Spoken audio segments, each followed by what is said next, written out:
responding to extended events in near real time. And thank you for joining us for this conference. This is what will happen today.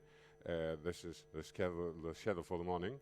And this is the first session. We'll have a break in the middle of the morning. Then second session, lunch, and we will have a lunch session by Pyramid Analytics.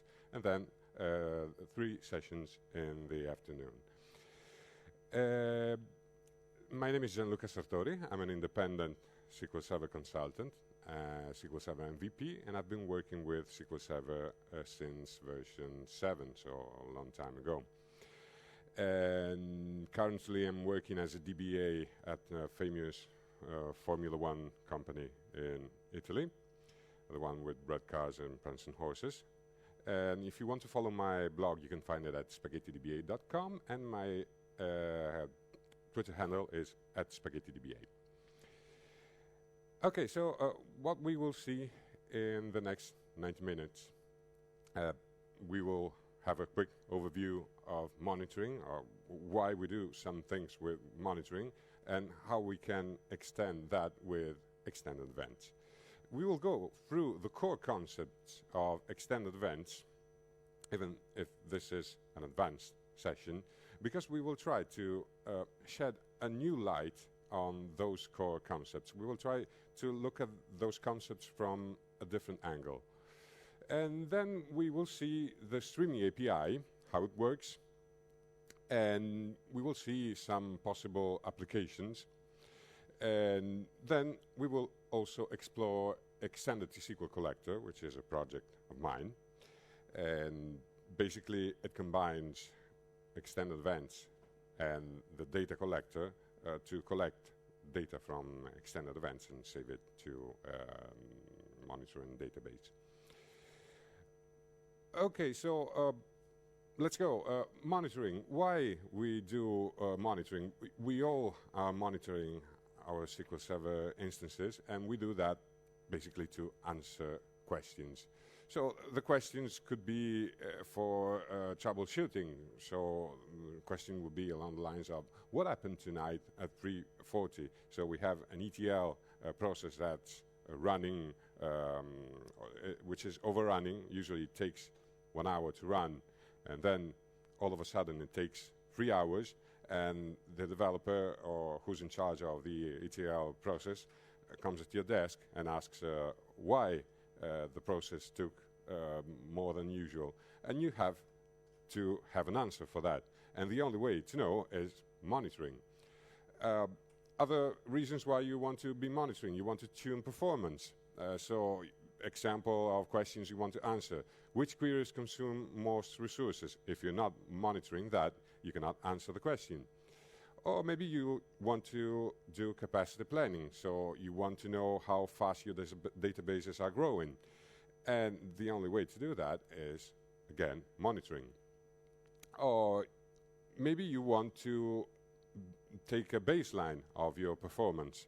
And if you want to know if your system is behaving normally, the only way to know that is to capture something that is normal and compare to that.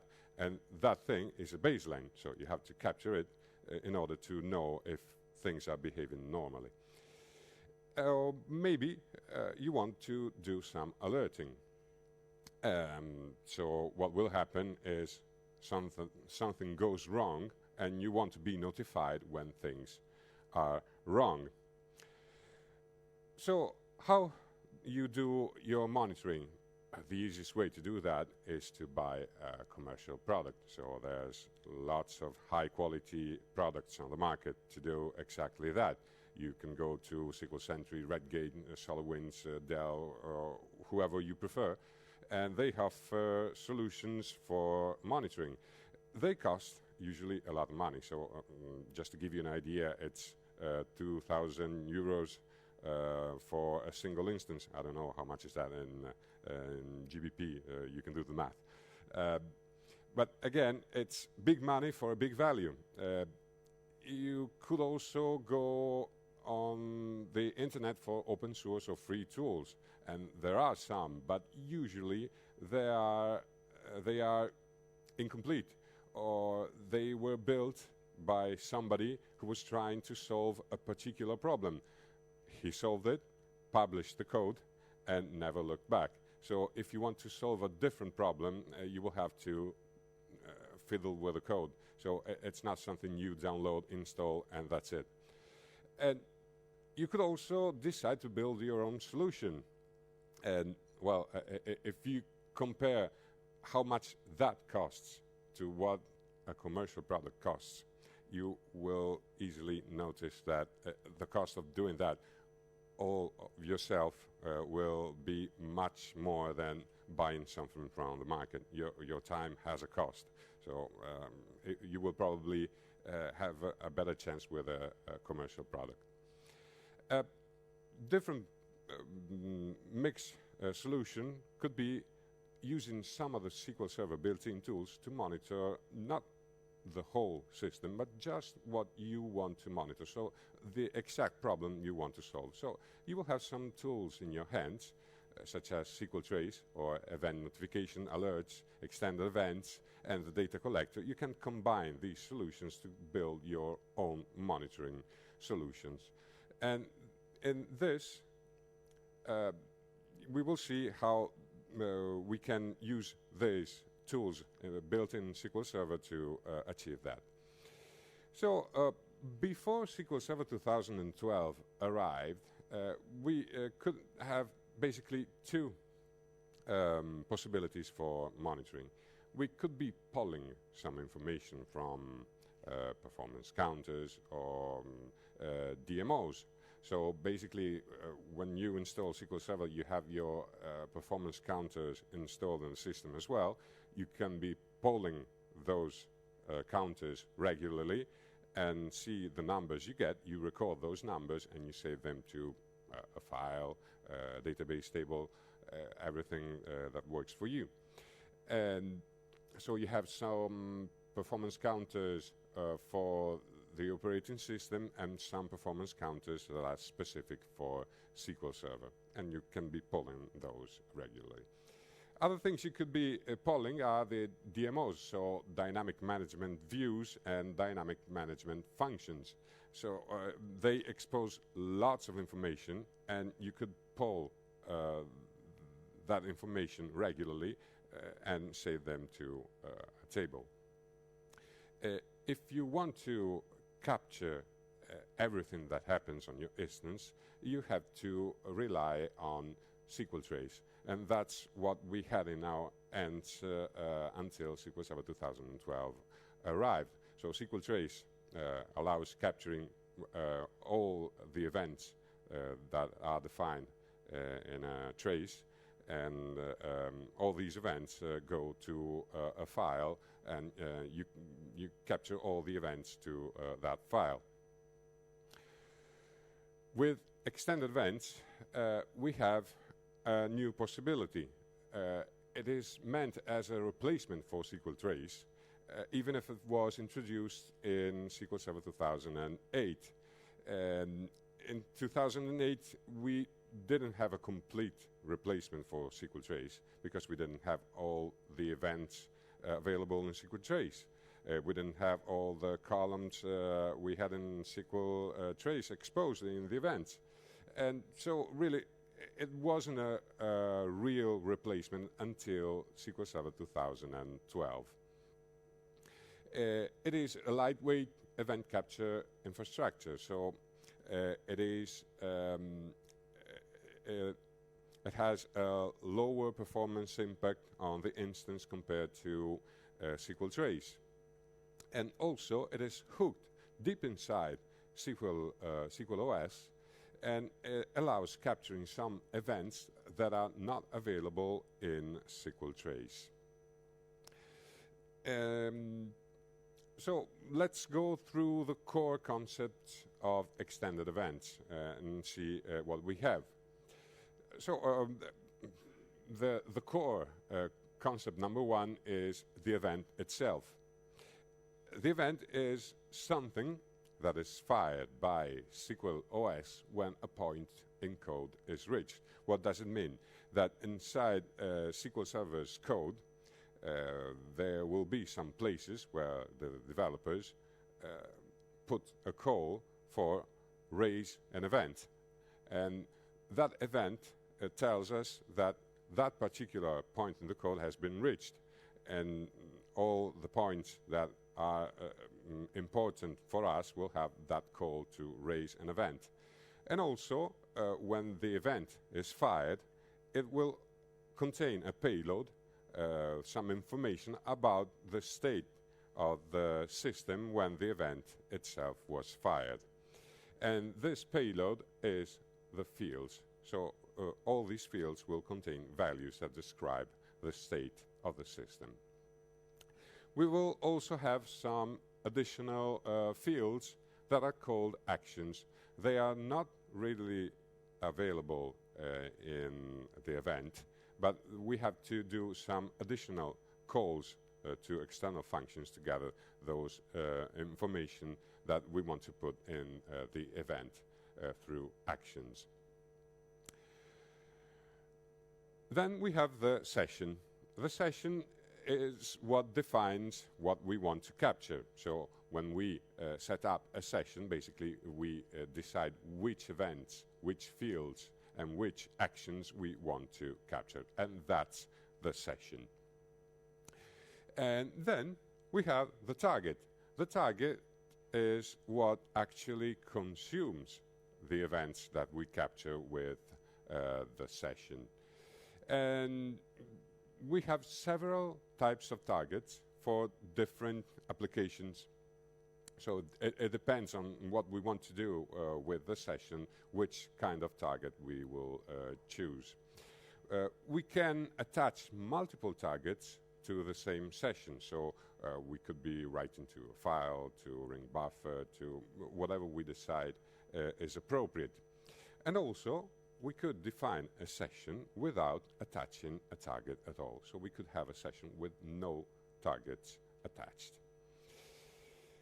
Okay, so types of targets. We have different types of targets. The most popular ones are the first two, so the ring buffer target and the event file target. Ring buffer, basically, as the name suggests, is a circular structure in memory, and new events are put in the ring buffer, and when the buffer is full, older events are evicted from the buffer and new ones are put inside the buffer.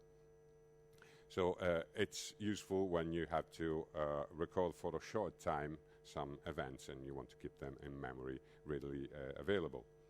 The event file is very similar to what we have with SQL trace. So the events are captured, are saved to a file, and then you can inspect the file later to find whatever you're interested in for your analysis.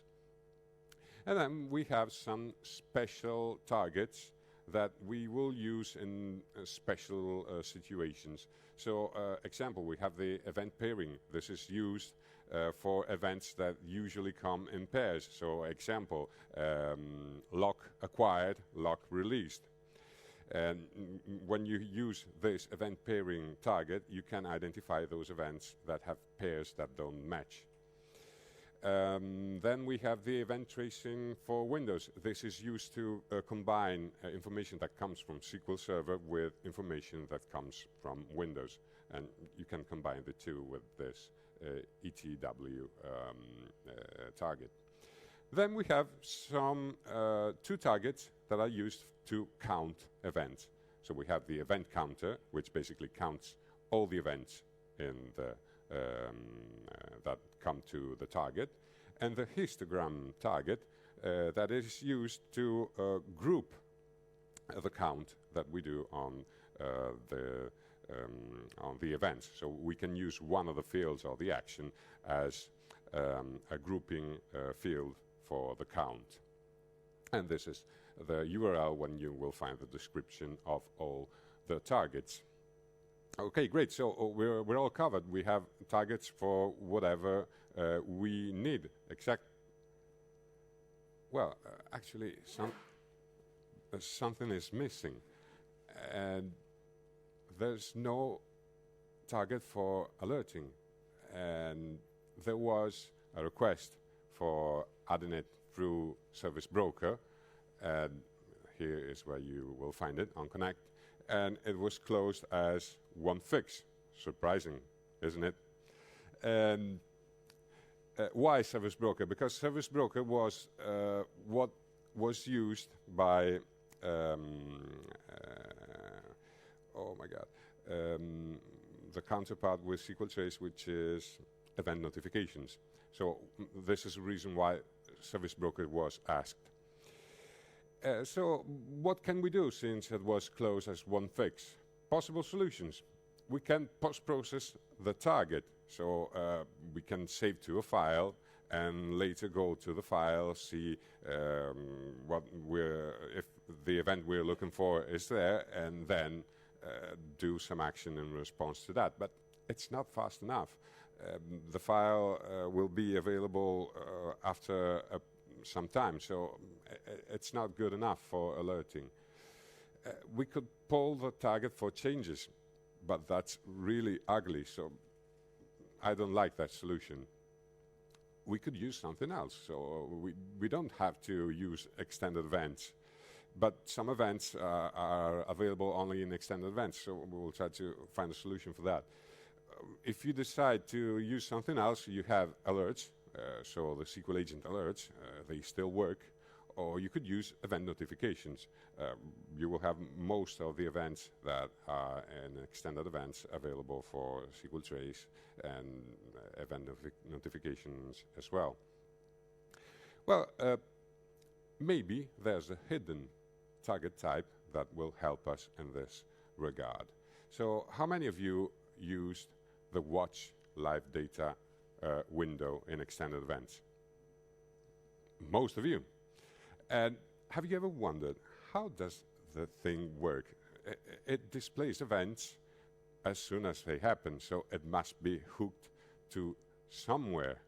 And what's that somewhere?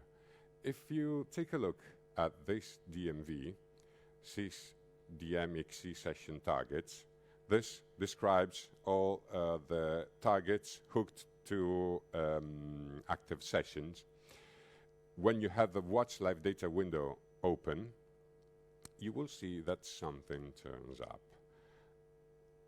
And the target name is event stream, and in target data you have live stream, target, truncate, blah, blah, blah, blah. So that means that we have a target type that is not documented in books online, and it will be available through something different from what we have in T-SQL, which is the Extended Events Streaming API. And I will show you how it works with a quick demo. So we will try to display the events as soon as they happen, as we do with the watch live data window. Okay, so in order to do that, we will open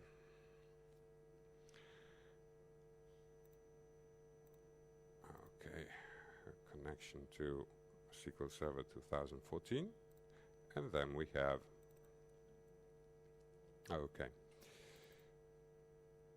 so we have to do some setup first. We will create an extended event session. Let's close this. Okay. And this is what it will capture. So it will capture RPC completed events, and then SQL batch completed events. Okay. And this is all the actions that we want to capture, so lots of actions. And we're filtering both events for a specific user, this replay user. Okay, so what else are we doing? We will need a database, and we will need some users. Okay, so basically we will create a login, this replay user login, and we will add that user to the replay DB database. Okay, so good. And then we will need a workload. And this is the dumbest workload you will ever see, but we just need to capture events, so it doesn't have to be meaningful. It will basically insert into the test numbers table one row. So let's have a look at the test numbers table. Basically, it's a table with a single column with identity, so it will insert a new number every time. Great, so let's start the workload. It will start inserting rows inside the table. Let's have a look if it's working. Okay.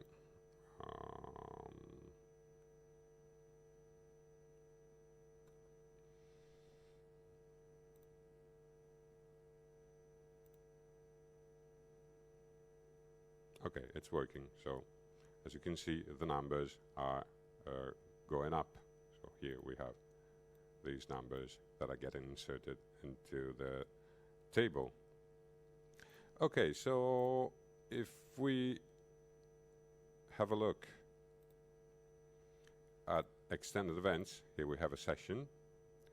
This is the one that we just created, and we can have a look at that with the watch live data window.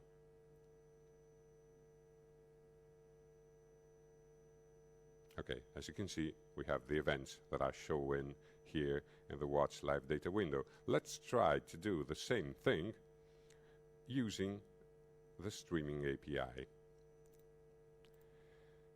So here we have, how many DBAs do we have here?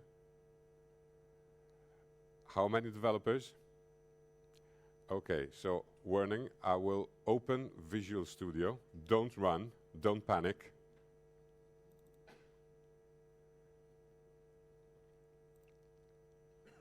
Nobody is gonna get hurt.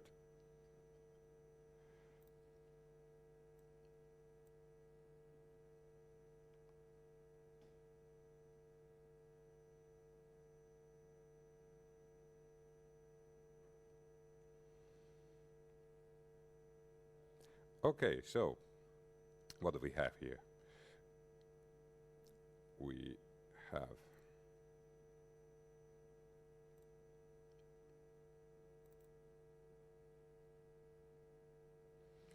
a window with two panels, and this is what it will display. Okay.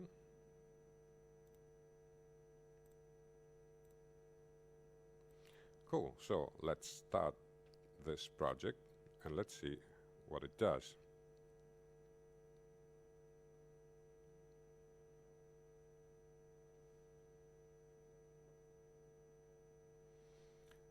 Okay, so it's doing exactly the same things that the watch live data window is doing. So if we click on one of these events that we are capturing, we will see all the fields and the values. How is this working? Let's have a look at the code. So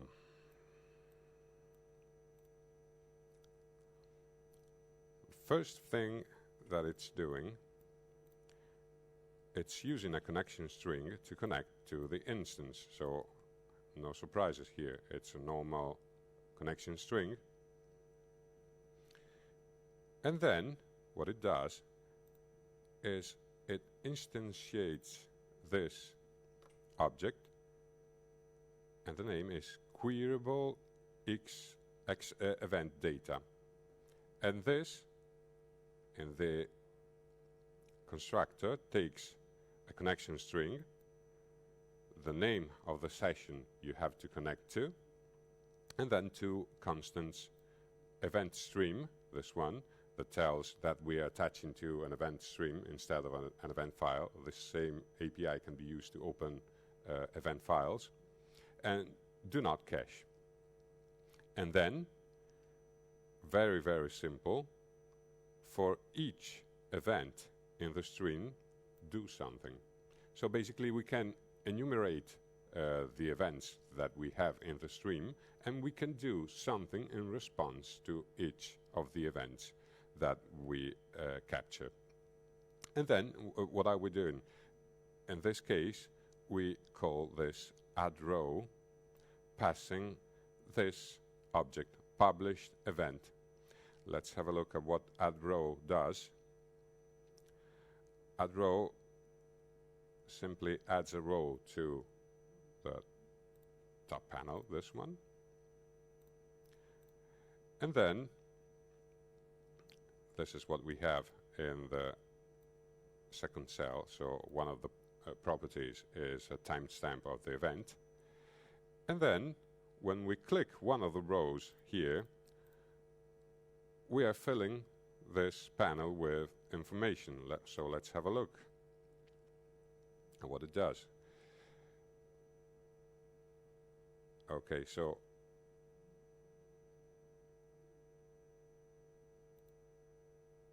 this is the event that we get, and then we can enumerate all we can enumerate all the fields in the event and all the actions in the event, and each one has a name and a value. And this is what we display in the second grid. So really, it's that simple, really, really simple what we're doing here. So let's stop it, and let's stop this one. Everything clear so far? Great.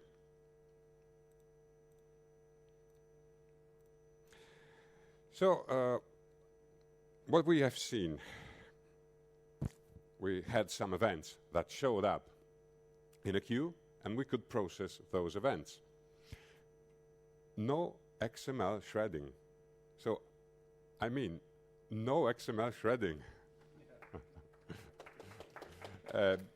Fields and actions are available as properties of the event. So that means that we can inspect all the fields and the actions that we have in the event, and we can do things with those information.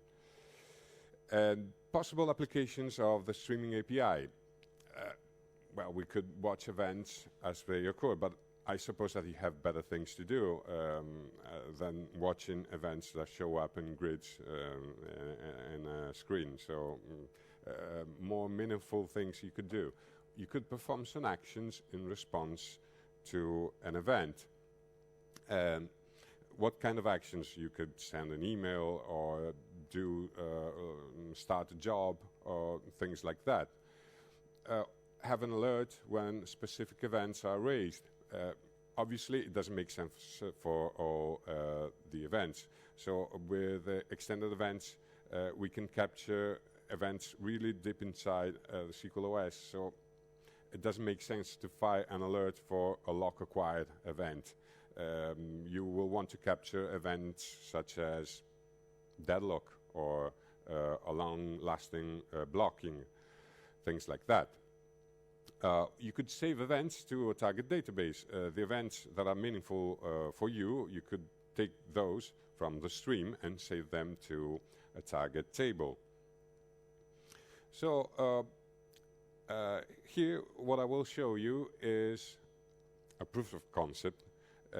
It's replaying a workload using the streaming API. So let's close this. No. What did I click? I don't know. Okay. Close, close, close, close. Close closed solution. No. Okay. So why replaying a workload? We have plenty of possibilities for replaying a workload. We have a profiler, we have RML utilities, we have the distributed replay. All these technologies rely on the fact that you first capture the workload, save it to a file, usually a huge file, and then process the file to perform the replay. Using the streaming API, what you could do is replay the workload as soon as the events are captured. So you could have, as we have here, a first instance that is SQL Server 2014 and a second instance which is 2016, and we could capture the events that happen on this instance and replay them to a second instance. That makes sense, for instance, when you have an upgrade scenario and you cannot capture the whole workload from the production machine because it would be too large to save to somewhere. So you could replay the events captured on the production server on the test server to see if things would work. And this is what we will try to do here. Okay, so let's close this one again.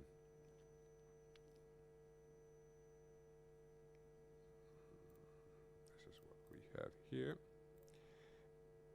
And what we need again is the workload. We will start it again. Oh no, wait, let's reset everything.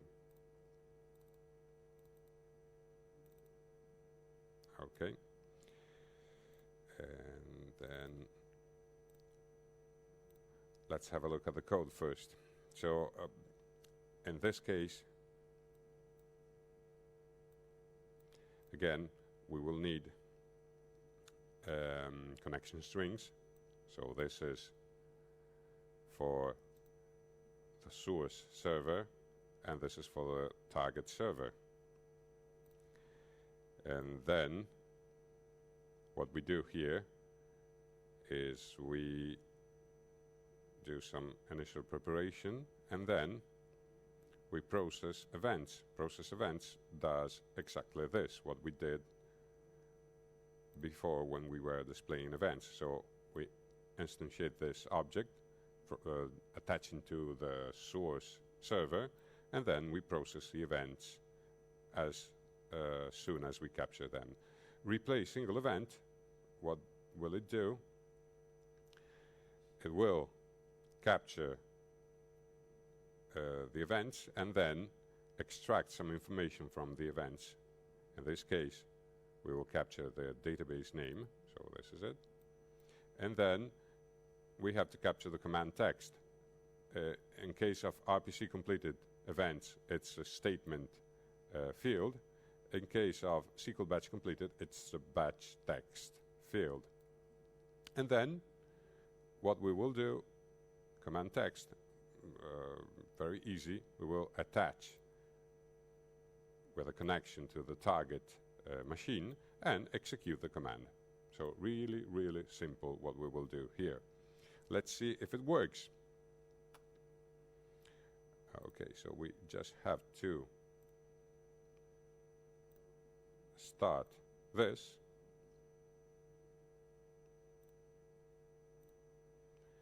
And then we can query the tables. This is a source. Oh, no, don't do that. Oh, well, I think it works anyway. The source and the target. And as you can see, at the moment we have no numbers in both tables. So let's start the workload.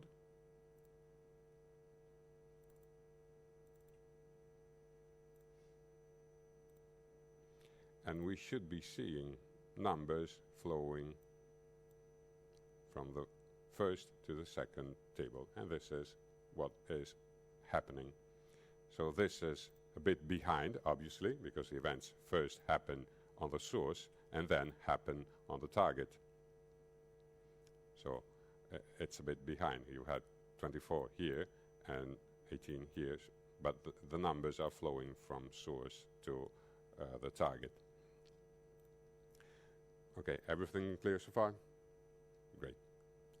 Let's stop this fantastic workload. And as you can see, when we stopped the workload and the replay is still working, is still running,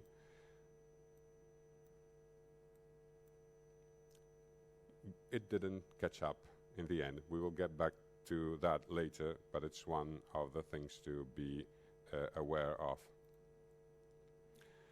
It will never catch up. We will get to that later on in the discussion. Oh, well, so let's close this and okay.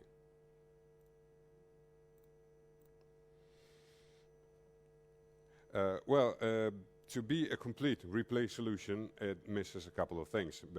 In a real replay solution, you would have to group the events by the source session. You would have to take transactions into account and use different threads to replay each session.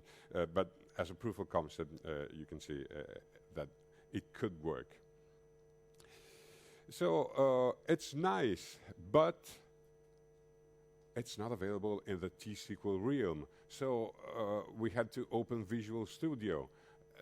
Do DBAs have to learn C#? It would be a good thing anyway, but no, they don't, because the streaming API is also available in PowerShell. So what we could do, we could create SQL agent jobs with a PowerShell step, or we could run a process in the background with a PowerShell script. And I will show you exactly the same thing that we have seen in Visual Studio. We will do the same replay, but this time using PowerShell. So let's have a look. And okay, let's reset everything again. And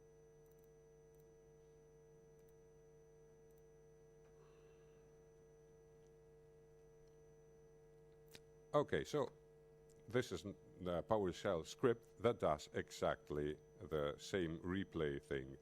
Again, we have two connection strings, source and target, the session name, and then we have to instantiate the queryable XEvent data object. To do that in PowerShell, it's a bit more verbose, but you can do that with a new object, and this is what you will do. New object, type name, and you have to provide the whole name of the object, and then the arguments, the ones that we passed in Visual Studio. So again, the connection string, the session name, and then the two constants. So let's go here, event stream, this one, and do not cache. And then again you have the events, and you can enumerate the events, but this time we're doing that with pipe for each. And inside the loop we can do again extract the database name, the database name, the command text, which depends on the type of the event we're capturing. And then, again, we can instantiate a connection to the target database and execute the same command that we captured from the source. So let's try to do this again. Let's start the workload again.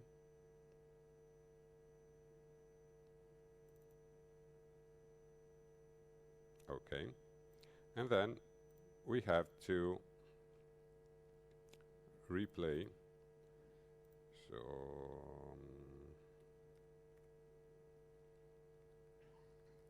let's start PowerShell. And what we have here is replay.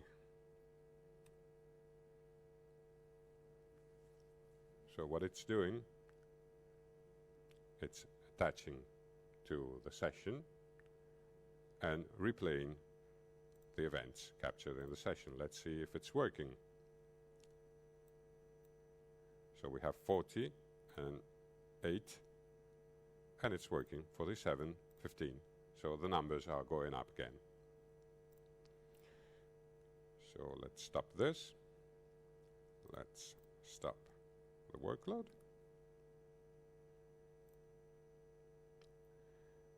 Okay, so again, really easy, even in PowerShell, really easy to use. Again, this is the core concept, the core object that you will use. Okay, so other things you could be doing with the streaming API. We have seen that the histogram target is an interesting target to use when you want to group on some of the fields that you have available in your session, and you want to count the events that you have in the session. But the histogram target can count events grouping on one attribute. If you want to group on more than one attribute, so 2 columns, 2 different fields of the session, what can you do? You can do that with a custom script that uses a streaming API. Also, if you want to do a different aggregation, different from the count, so you want to do a max or a min or whatever, you will have to do that with a streaming API. So let's try to do an auditing exercise with a streaming API. So we can audit table usage by using the streaming API. Why auditing table usage? So let's put this in context. Imagine that you have a new database that is handed to you, and you want to know which objects are used, which ones are not, and in order to do that, you would have to audit the usage of the objects. But using an audit records all the single events of the table usage. So every time somebody selects or data from the table, you will have an entry in your audit, and you will have thousands of those. And every time somebody writes to a table, you will have a different entry in your audit. So it's too big to just extract as simple information as somebody's using the table. So what you want to do is write to a table last time somebody used that table in read or write mode. You just want a date, last time somebody accessed the table, and a count, maybe, how many times somebody had a write or a read on that object. Okay, so let's try to do that using the streaming API. We can extend the possibilities offered by the histogram target.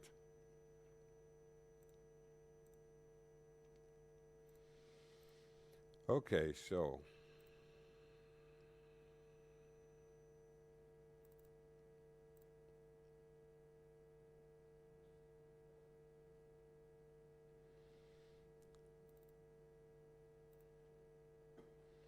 we'll have a session here, and this is a session that we will use. And so in SQL Server we have the audit that is based on extended events, as you probably know, but the events that are captured by audit are not available in extended events directly, so we cannot use the audit package in this case. What we can use directly is something similar, so we will use the lock acquired events, and we will count shared locks as reads and exclusive locks as writes. Right? Okay. So we will use some filters here. We will capture resource type object. We will just capture user databases, so exclude resource DB and capture user databases and user objects, and the mode of the lock will be schema stability, intent shared, intent exclusive, shared, and exclusive. And this is the kind of locks we want to capture. Okay. And then we will need some tables. The tables will contain the data of the audit we are setting up. So again, we'll have here a database name, schema name, and object name, and this is the primary key of the table. It also includes the client application name. And then we just want to know last read and last write. We just want to have these two datetime fields in the table. And we also have a last snapshot table that we will use as a staging table, because we will capture the events, then upload them and merge them to the target table. So let's have a look here at what we have. We will set up everything.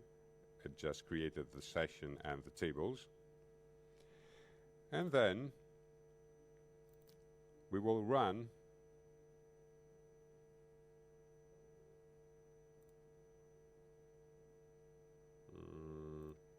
a real workload this time. We have this database. It's called DS3. It's a benchmarking, it's an example workload database that's made available by Dell. And we know nothing about this database. We have some tables here, but we don't know which ones are used. We will run this workload. It's a synthetic workload again, but we will see which tables are used. So let's start this workload. This will start some threads that will connect to the database and do things. We don't know. Oh, interesting. Okay.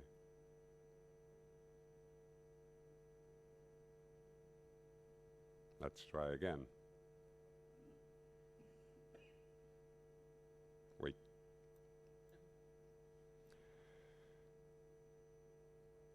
Oh, fantastic. Consistency problems. It's not time to do a checkDB, right? Okay, let's do something different.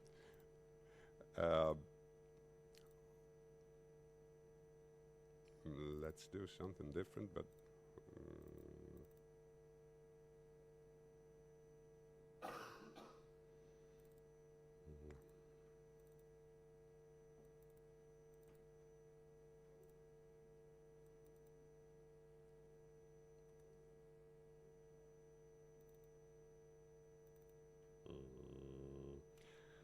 will try to attach to a different workload.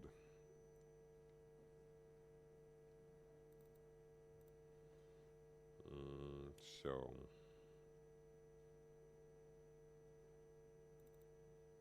let's have a look. We'll just need to change some of the filters.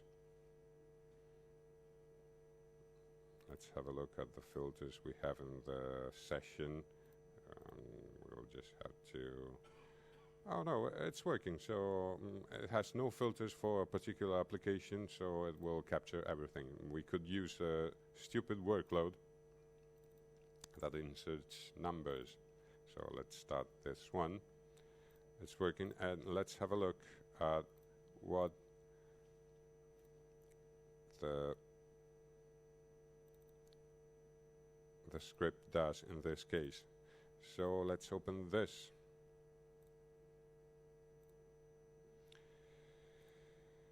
Okay, so again, we have the two types that we have to add. The connection string for the source of the events, and then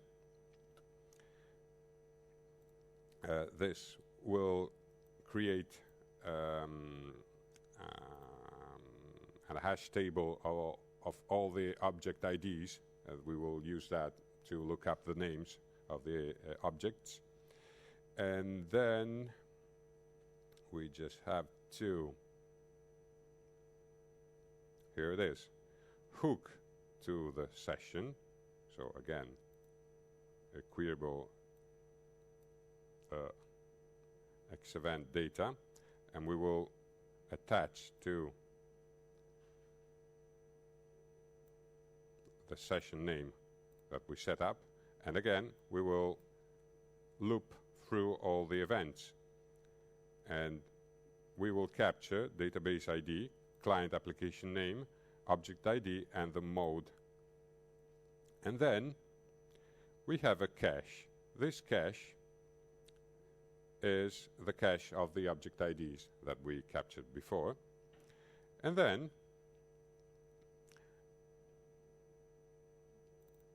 we will find the row using an in-memory structure. So in this case, it will be what's the name of the thing? So here it is, the queue. This is a queue that we are using. Queue, here it is a data table. So here it is. We create a data table, and this will have some columns: database ID, object ID, client application name. And this is where we will write the information that we capture from the session. And we will dump the data table to the database at regular intervals. And we will keep the data table in memory, and we will look up the object IDs in that data table to update the last read and last write columns in case multiple events show up in the session, right? So for all the events, we will create a row. So if row not found, we add a row to the data table with this information. Otherwise, this is a row that we have found. And if the mode is exclusive or intent exclusive, we update the last write column. Otherwise, last read. And we dump to the database every 30 seconds. So what we do here is, if 30 seconds have passed, we use a BCP object, so a SQL bulk copy object, and we dump to the last snapshot table. And we merge the data using this merge statement, which is Very simple. So let's see if it's working.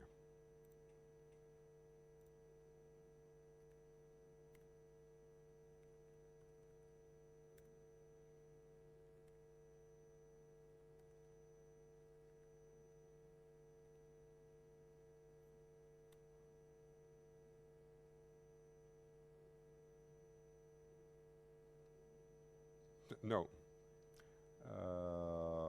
Whoa. Interesting.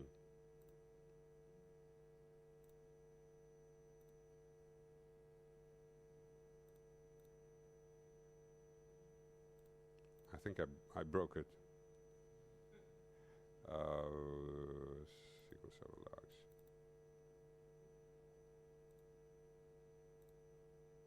Database ID 8.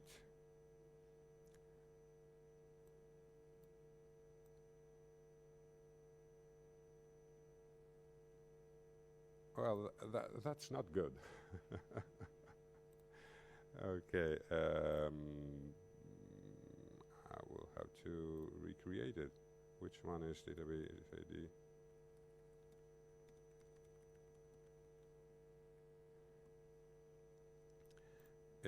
Eight is DS3 snapshot and 11 DS3.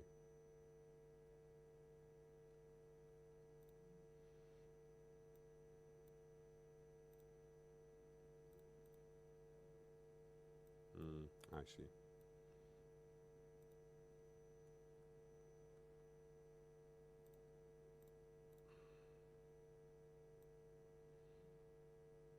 We just have to change this because it's what loads the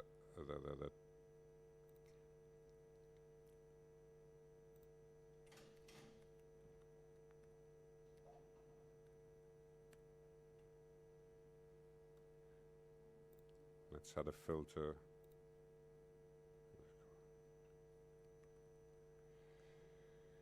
Okay.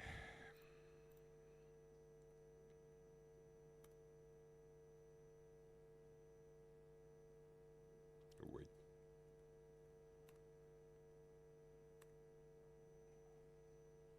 Okay. Looks like it's working now.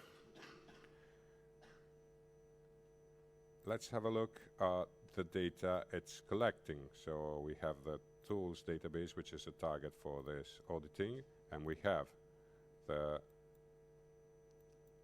last snapshot table. Let's have a look. And it doesn't contain anything at the moment. So let's wait for some objects to show up here. And oh well, it's writing some information, but it's old information, this one, I think. Yes, it is. So let's have a look at this last snapshot. I excluded it, but we're not working on DS3. This one is working on the replay database. So we should be capturing information from that. Well, it's not working.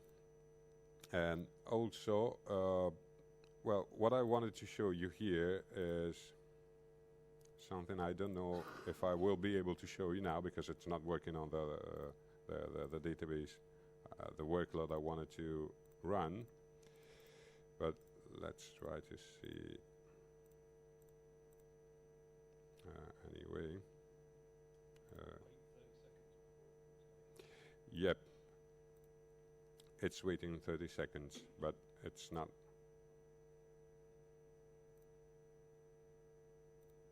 It's not doing what it's supposed to do. Well, I don't have the time to debug this in front of you, but I think you got the concept. So let's go on because this will be interesting for different observations. So if I had a working workload, I could show you that the performance impact of the streaming API has a cost, and that cost is differently split between the server, so where the events happen, and the client, so where the events are consumed. And it will depend on what the session captures, so that is the load you have on the server, and different events impose a different load on the server. So if you're capturing example execution plans, these are very costly for the server to produce in your session, and the load you will impose on the client depends on what you do with the events. So once you capture them, you will do things. So in that script, we have seen that we have a data table in memory with objects, and we are constantly, for each of the objects that we capture, we are constantly looking up that data table by object ID, and that has a cost. So if I had a working workload, I could have shown you that CPU for the PowerShell script goes to the roof, because it has to look up the events in the data table, while the CPU for SQL Server is pretty low. Also, if the reader, so the client that reads all the events, gets too behind on the events that are created in the session, if it gets too behind, it gets disconnected. SQL Server decides to protect itself by disconnecting the API. So what you will have is an error in the reader that will be disconnected from the session. I tried to do that. I generated millions of events, and I couldn't get it to disconnect. This is documented. Documentation says that at some point, if the reader doesn't process the events fast enough, it gets disconnected. I had something like 100 million events in my queue, and it didn't get disconnected. So take it for granted, but I couldn't get that to work.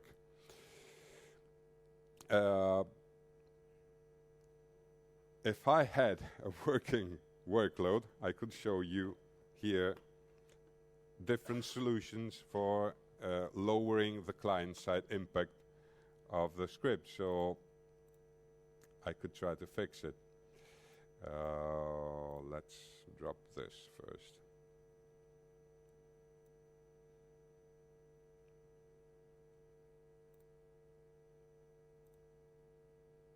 Wait, I have an idea.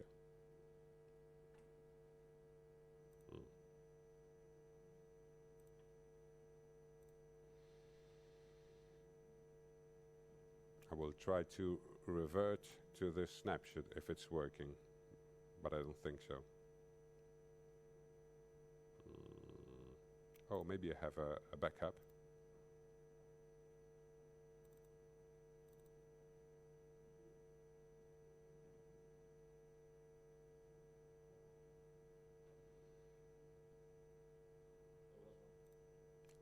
There was one?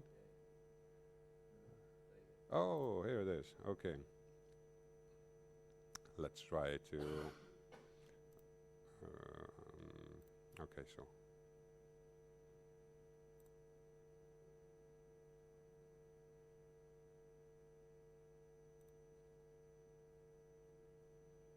Yep, I know. So let's drop it.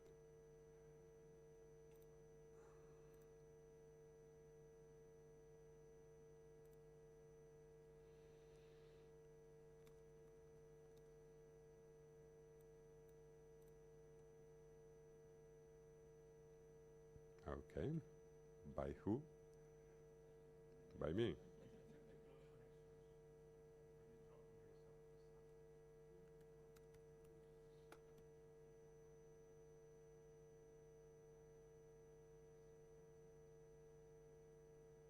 Okay, so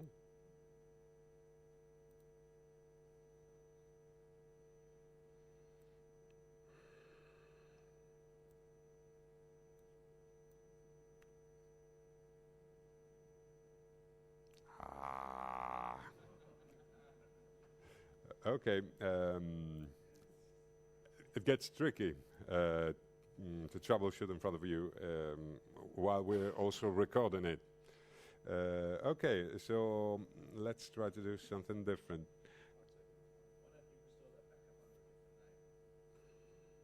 That would be a great idea, but I don't think it would attach to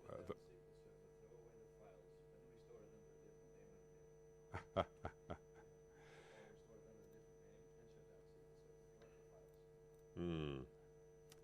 Could work. I could try to take this offline.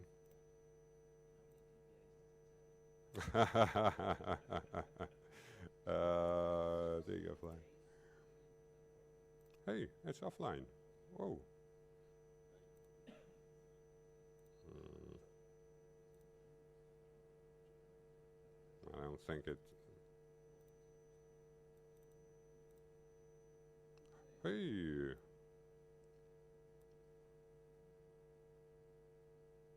Cool.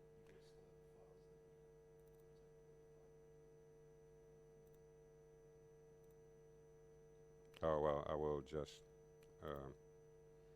restore overwriting everything. Okay, so it's in DS3. No, it's in D.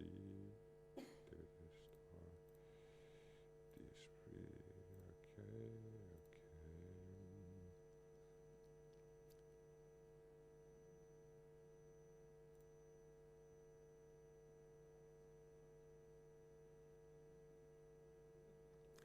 Doesn't look promising.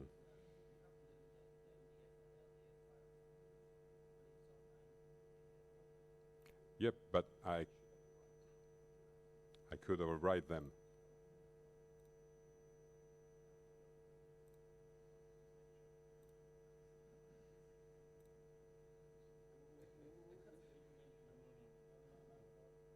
No? Why?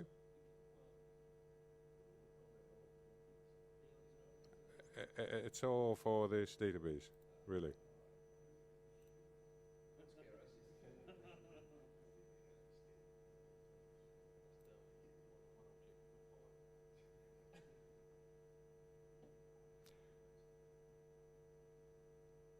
No, that doesn't look promising, really. And there's something wrong with this virtual machine. Sorry? No, it has 8 gigs. Oh, let's try again.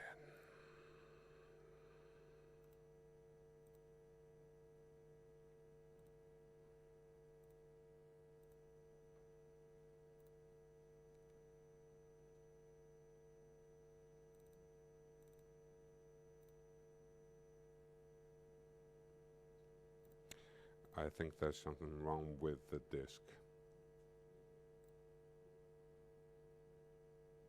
Oh well. I cannot show you the CPU impact, but we have different solutions to redo the same thing. So attach into the extended event sessions without imposing a huge load on the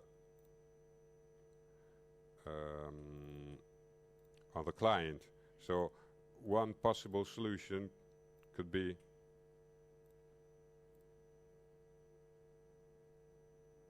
instead of using a data table, you could use a hash table. So I'm a bit lost in this moment. So this is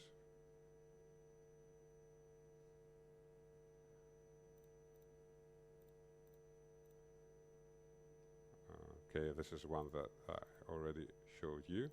And there's a faster solution that instead of using a data table, uses a hash table. So you could have nested hash tables. And this is what I have here. Oh, I don't remember where that piece of the code is. Okay, so you have nested collections. Where are the collections? Oh, here they are. So dictionaries nested one into each other. So you have different layers of dictionaries. And that is slightly faster and uses slightly less CPU. Well, main point is there's some load on the server and some load on the client, so keep that in mind.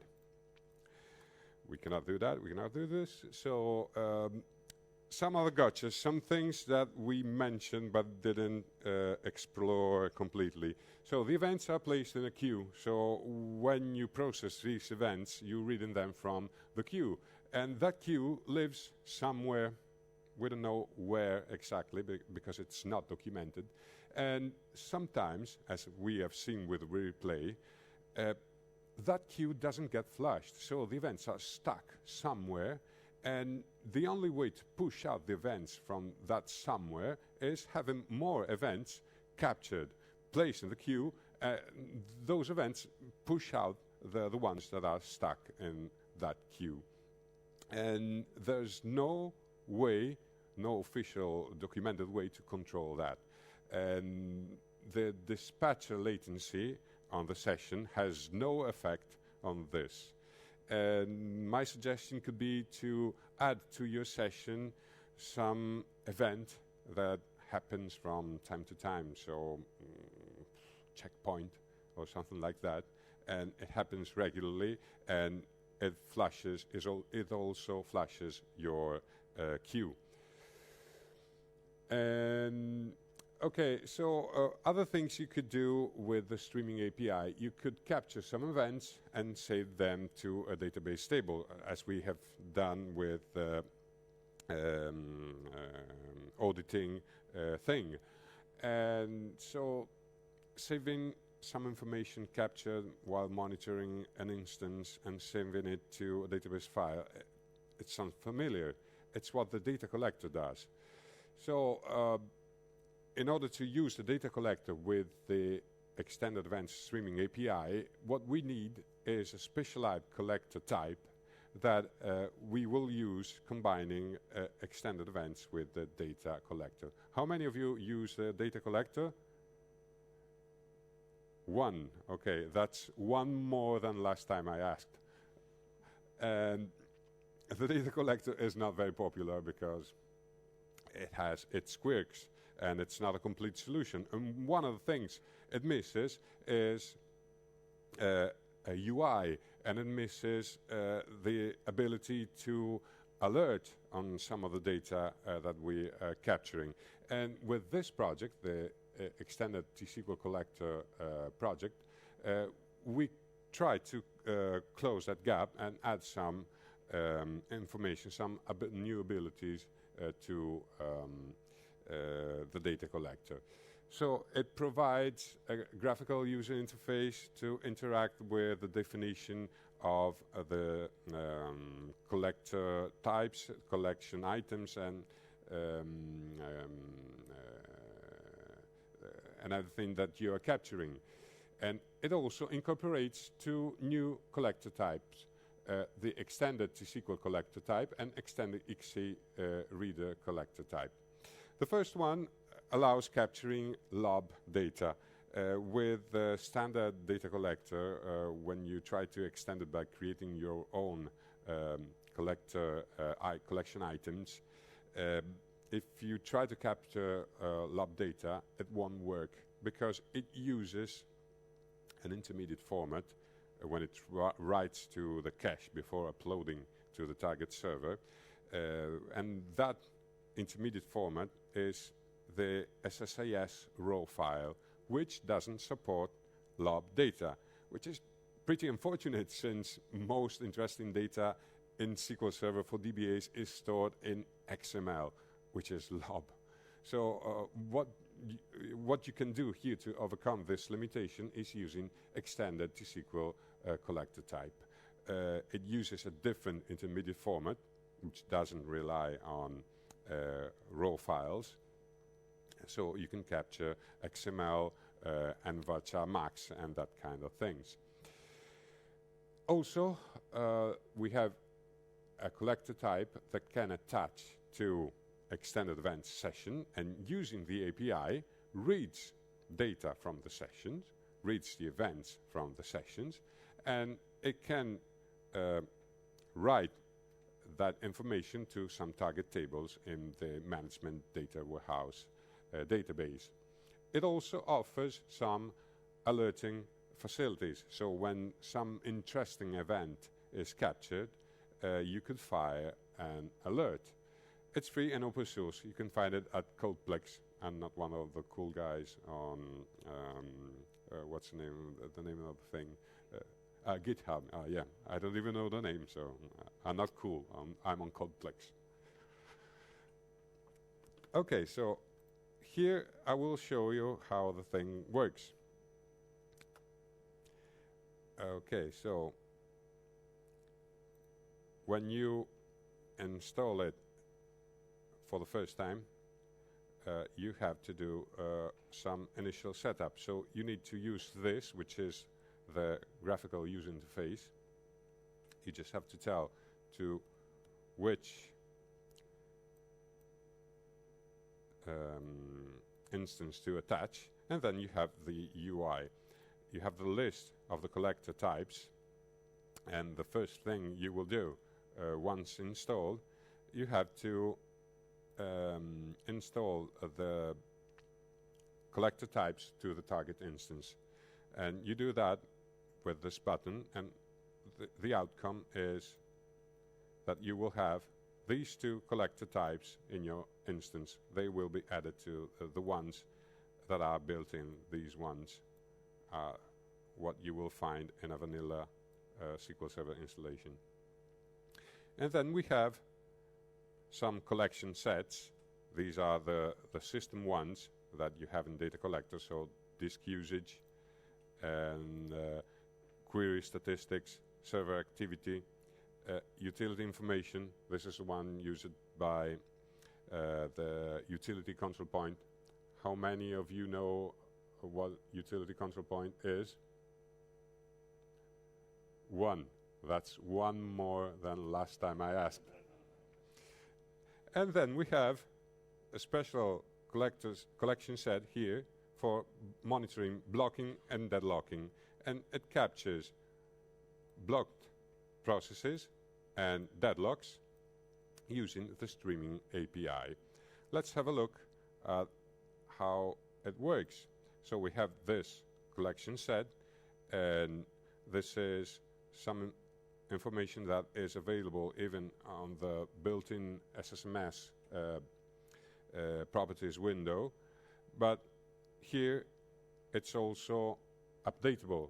You can only read it in the properties window in SSMS. And then let's have a look at the collection item example, the deadlocks collection item. What it does here, it has some parameters, and the parameters are a name of a session to attach to, so we will have a deadlocks extended events session, and the definition of the session. So we have to provide a script with the definition of the session. We have to decide the name of the output table. In this case, it's deadlocks, so it will be the name in the MDW database where the deadlocks will be saved, and the list of the columns we want to take from the extended events session to save in the target table. The creation of the table in the MDW database will be based on the columns that we have here and will be automatic. And then we have another tab, and this takes care of alerting. So we have to provide a database mail profile, a target for the notification, subject, importance, and the list of the columns to include in the email. In this case, XML report. Okay, so here to show you that it's working and it's not pretending to work. What we need is to generate some deadlocks. And because we don't have SharePoint, we will have to generate deadlocks in some other way. So we will use this script. And we also need an email application. So let's start an email client. We have an email server. Oh, demo expired. Perfect.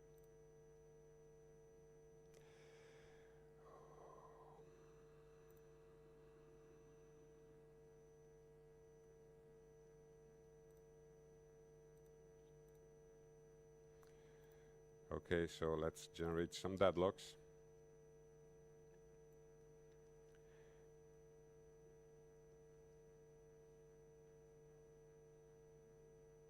Okay, we're getting some deadlocks now.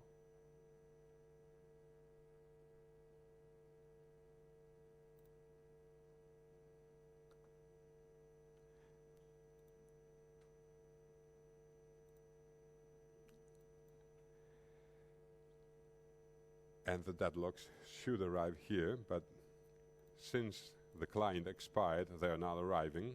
I think it expired tonight. Fantastic. And what we get here is an email that looks like this. So you get an email that contains all the block processes here. And you have the XML of the XML report of the deadlock. So it's not very convenient to look at here in the email. What you can do is you can create a reporting services instance with some reports that read information from your MDW database. So you have your MDW database here. Sysutility MDW. You have your custom snapshots deadlock table. It has some data in it. And what we want to do is extract the information from this column. So let's have a look. MDW reports. We have MDW overview custom report.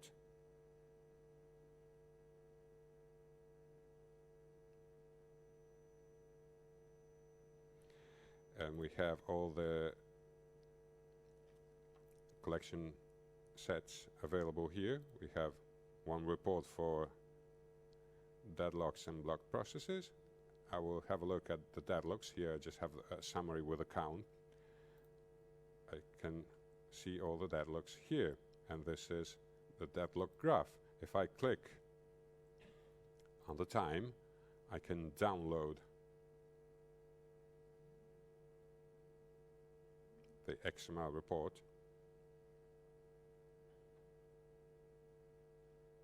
Please wait.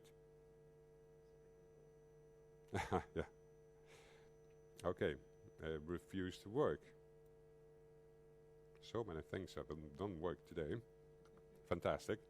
And I can download it and open it in Management Studio. Well, fantastic, but you get the idea.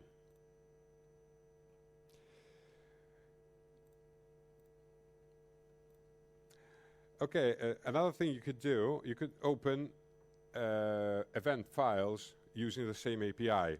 And shredding XML, we have seen, is ugly, is CPU intensive, is hard, it sucks. Nobody likes shredding XML. You like shredding XML? Nobody likes shredding XML.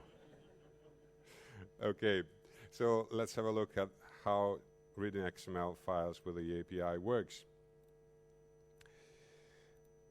Okay, you could use LinkPad to open a file. LinkPad, how many of you know this tool, LinkPad? Okay, it's really easy to instantiate the same object, the queryable event data object. The only thing you have to do, you have to provide in this query properties window the path to the two DLLs that provide the information, and this is a location, you have it in your client tools.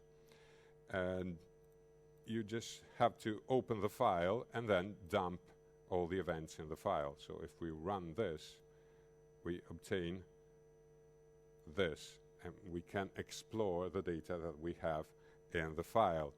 And so, example here is a deadlock. We could look at the fields, and this is an XML report field, and we could have a look at the contents of the file.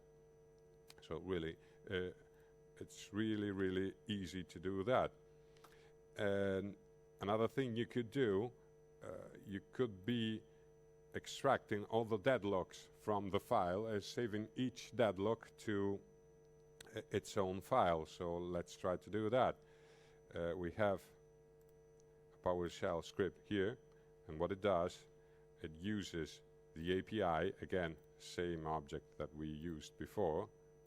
Again, it's this one, but this time the argument, it will only be the name of the file. So we're not attaching to a session live this time. And for each event in the file, if the name of the event is XML deadlock report, we extract the contents of the field XML report and we write it to a file in temp deadlocks. Okay, so let's try to do that. Whoop. And PowerShell and extract deadlock graphs, and here it is. And we have a different file for each deadlock that was in the file, in the events file. So it's really easy to use the API even for reading the data from a file. Okay, so summing up, the streaming API is a lesser known target type. We could think of it like this. It provides a convenient way to process events as soon as they occur. You will have to do some coding. You don't have to learn C# because you have also PowerShell in your hands. If you don't want to write code at all, you could use extended T-SQL collector that will do everything for you. You just have to provide some parameters to make it work when your databases are not corrupt. So thank you very much. And you have your resources here, some links for you. And if you have questions, the time is up, but I'll be out of the room to answer your questions.